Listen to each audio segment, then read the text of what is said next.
So the time went ahead, and it's like, what time is it now? 20 minutes to 9. But I'm actually sleeping an hour more.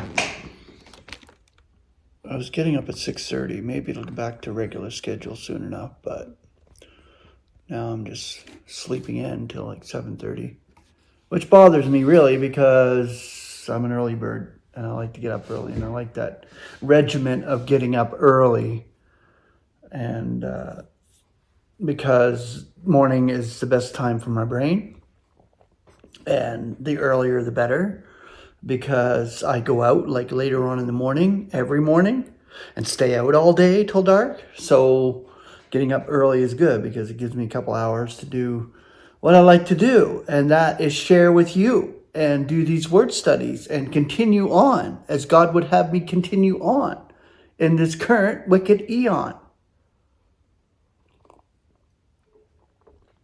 The weather's slowly improving, so maybe I'll be able to go out back soon enough and do some videos from back there, which I love to do in the morning. Early morning when the sun comes up, have my coffee, go out there and just share with you. And this is the whole point of this channel, is to share.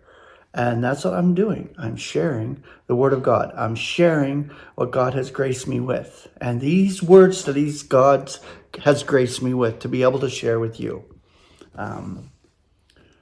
I do it as long as my eyes are still good, because the keyword concordance, when you go back there, you see how small the lettering is.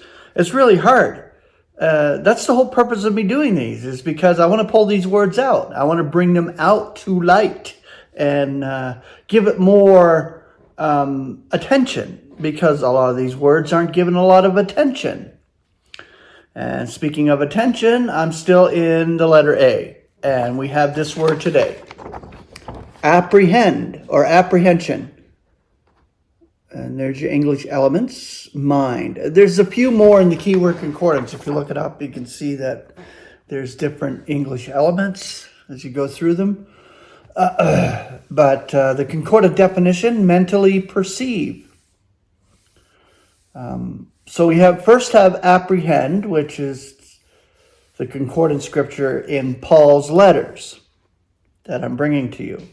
The first one's Romans 1:20. For his invisible attributes are described from the creation of the world, being apprehended by his achievements, besides his imperceptible power and divinity, for them to be defenseless.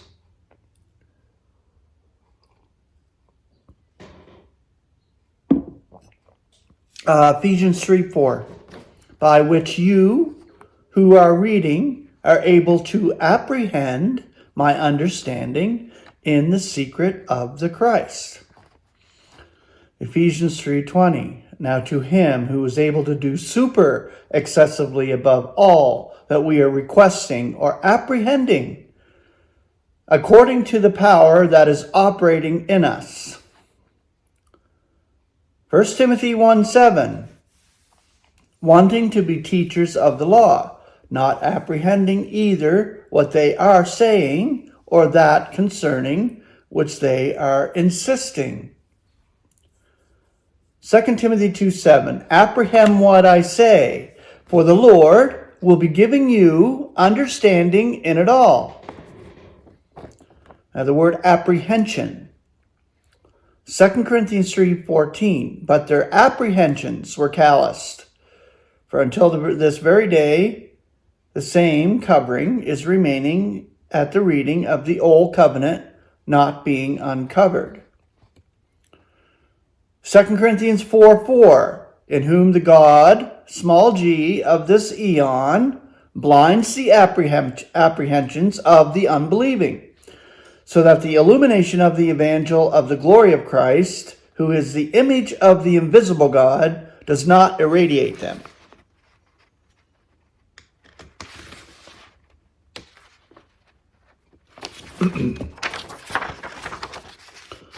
All right, 2 Corinthians 10:5, pulling down reckonings of every height, elevating itself against the knowledge of God, and leading into captivity every apprehension into the obedience of Christ. 2 Corinthians 11:3. Yet I fear lest somehow as the serpent deludes Eve by its craftiness, your apprehensions should be corrupted from the singleness and pureness which is in Christ. 2 Corinthians 2:11. Lest we may be overreached by Satan, for we are not ignorant of the things he apprehends. And Philippians 4:7. And the peace of God, that is superior to every frame of mind, shall be garrisoning your hearts and your apprehensions in Christ Jesus.